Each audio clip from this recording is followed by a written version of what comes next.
สบายดีสบายดีพ่อแม่พี่น้องหมดทุกคนเนาะสำหรับมื้อนี้ก็สิไปเที่ยวอัตตปือพี่น้องนี่กำลังฮอดครึ่งทางเนาะกำลังจอดข้างทางนี่แหละพี่น้องโอ้ฮอดภูนี่แหละภูงามดีกำลังอยู่ชายแดนอัตตปือปากซองชายแดนอัตตปือจำปาสักเนาะนี่แหละภูหน่วยนี้ภูชายแดนภูหลวงเนาะพี่น้องกำลังขี่รถไปเนาะไปอัตตปือมาเบิ่งน้ำกันพี่น้องก็จะได้บรรยากาศเนาะ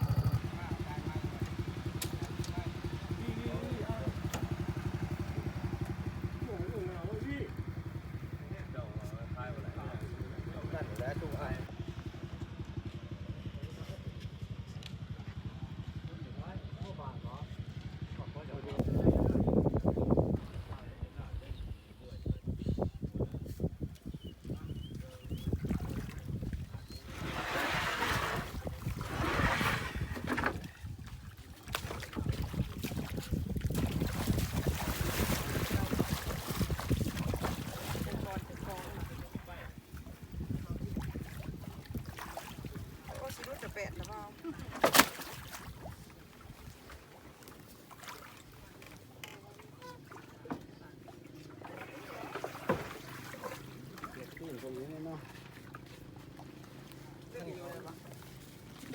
เขาทั้งหัวเขาทั้งหัวเอา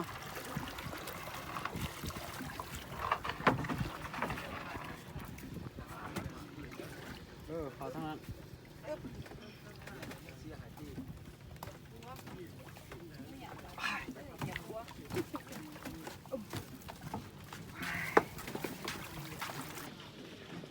หนามปุ้ม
พี่น้องว้าสวยงามมาดิ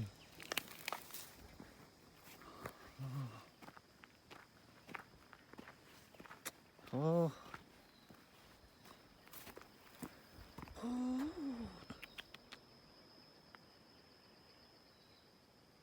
สุดยอดเลย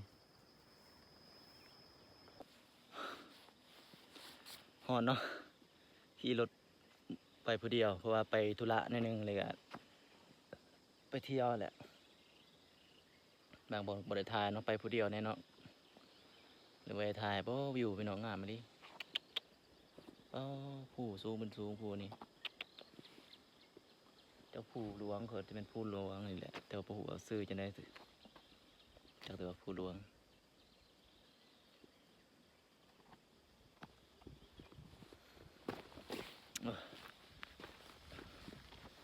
ไปต่ออีกพี่เนาะ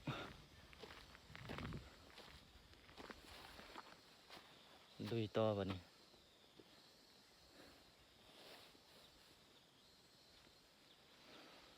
วันนี้ก็สิกลับบ้านเลยเด้อพี่น้อง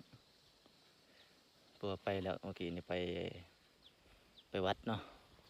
บริทายเพราะว่าเข้าไหวทายอยู่พุ่นเนาะนี่ไปยึดตั้งพี่น้องนี่เห็นบ่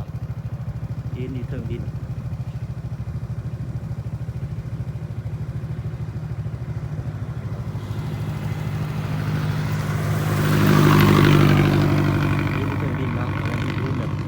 เสานะเป็นเสาต่างแล้วงามดี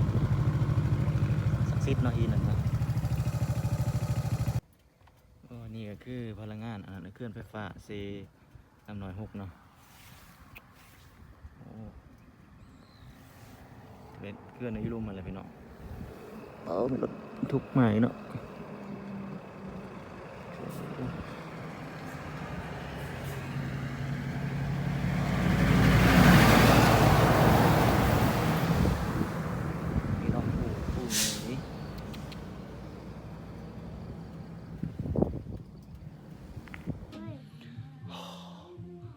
ตอนนี้ก็หอดเฮือนแล้วพี่น้อง